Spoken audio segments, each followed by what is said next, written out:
Your friendly neighborhood Spider-Man hit us with a 1-2 punch season 1 finale this morning, and it was absolutely masterful. Episode 9 opens up with Norman Osborn visiting Octavius as he's locked up from the end of the last episode, and he's just like, "Hey Otto, how's it going? Business is booming." "Oh, you said to me years ago I'd be the one working for you. Yeah, how does it feel on the other side of the cell, buddy?" It was bad. He pushed all of his buttons and made bro flip out like, "Oh, you're gonna rue this day," went on Neville Papperman from iCarly. But in the middle of Osborn absolutely annihilating Otto and making him feel bad, he mentioned that he was on the brink of cracking some little space project that he's been formulating. We'll see that come back in the next episode. I will say though, I was joking about him roasting Otto and all that stuff. That scene was really intense. Like the acting between the two and the just absolute pure rage and hatred that Otto and Norman have for each other completely landed. Great stuff. Next, we move on to the 1/10 gang. We see Don, we see Tombstone now, Lonnie. They all get into a situation that involves like this little scuffle on the streets that brings forth destruction and quite literally the near annihilation of Nico.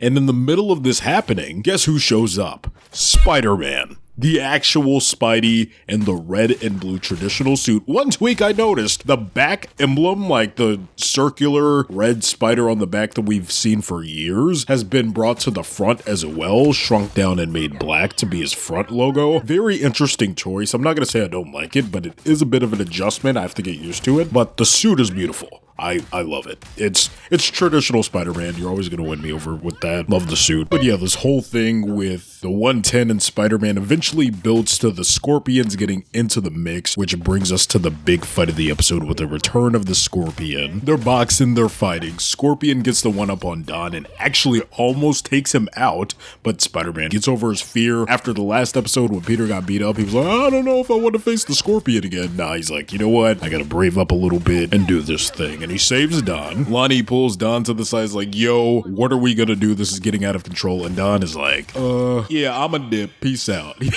"I don't want no part of this, bruh. I'm in over my head." Lonnie's like, "Are you for real?" So basically, Lonnie gotta step up, leading Lonnie to search for something that can help out. He goes to the back of a truck, an Oscorp truck, I believe it was, knocks over a canister where some gas kind of starts to formulate, making him cough and stuff like that. I think you know where this is going. Yeah, it gives him powers.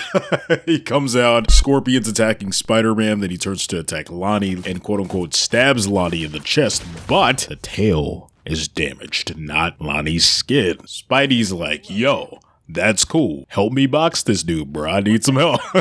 So we get an epic fight between Spidey and Lonnie teaming up versus Scorpion. That's the little matchup that's going on, and the fight is masterful. So much fun. Things seem to be going well for the most part, but then there's a turn. They knock Scorpion over. They think he's down for the count. Scorpion has a little counter. He drops a whole bunch of stuff on top of Lonnie, and Spider-Man loses it because he has a flashback to what Norman said last week about with great power comes great respect. And he's like, "Yo, don't pull your punches. Scorpion beat you because he doesn't hold back and you did." So Spidey's like, "You know what? The gloves are off." He goes in and goes full on Robert Pattinson Batman beatdown on Scorpion. This is crazy work from my goat Spider-Man. We know in every iteration he pulls his punches, he holds back. Not this time. Not against Scorpion. He wants to give him the knuckles. And Lottie has to step in and be like, "Yo, people look up to you. Don't do this, dog." And Spidey can't help but be like, "Yeah, you right. Let me stop beating him like that." Great scene. I'm making jokes and stuff like that. The writing was great. It was a great moment of clarity for Peter, and I don't know. It really landed with me. Nico and Peter finally reunite after all of this and have a one-on-one discussion about the reveal of Peter being Spider-Man with a nice little reference to the upside-down kiss. However, unlike in the Raimi film where he got the kiss, he gets punched in the face by Nico. It's a little funny. After they patch things up, he swings away and says, "No more secrets," and then she looks at her little necklace and is like, "Yeah,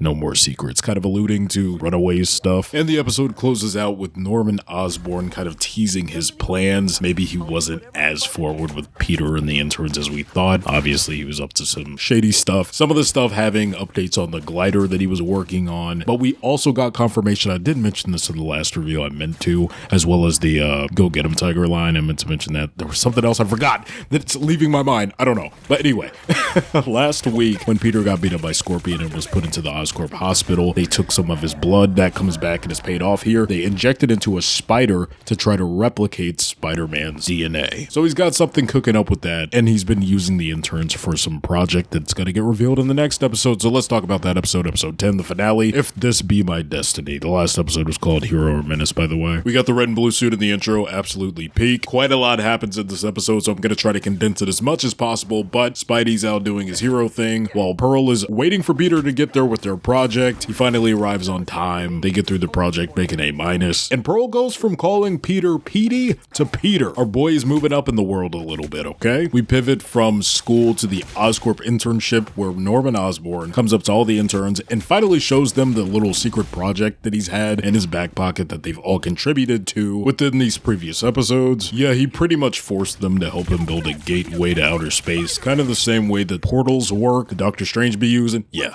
that. He's like, yeah, we're kind of outmatched here with all these gods running around. Let's level the playing field. We're going to space. And pretty much everyone feels betrayed. Like, you could have told us that. That's a little crazy. I don't know about this. You're messing with things you don't understand. And before they can start up the demonstration to show them how the portal works, a portal opens. Just not from them. It's from Doctor Strange. He shows back up and he's like, hi, remember me from the first episode? He doesn't say that, I'm joking. He's not even aware that he was in the first episode, by the way, because Peter's like, hey, I know you. You were at Midtown. And Strange is like, no, what are you talking about? I was never there. But Norman, you gotta stop this. You're messing with things you don't understand. I'm representing all the sorcerers. We're not gonna have that. You gotta sit down. You don't know what you're tampering with. Norman hits him with the, oh yeah, watch this. And then they open his portal. It opens up to space. Everything seems to be good until, you know, a huge hulking symbiote monster comes out of it, which leads to another awesome team fight, this time in the form of Doctor Strange and Spider-Man versus the monster, the symbiote monster. And I love the way that Spidey and Strange interact here, like they're colleagues. During the fight, the spider that Oscorp has been experimenting on with Peter's blood has gotten loose. It has been crawling around through the entire fight. Doctor Strange is forced to open a portal to get this creature back to its home, but opens the portal to Midtown,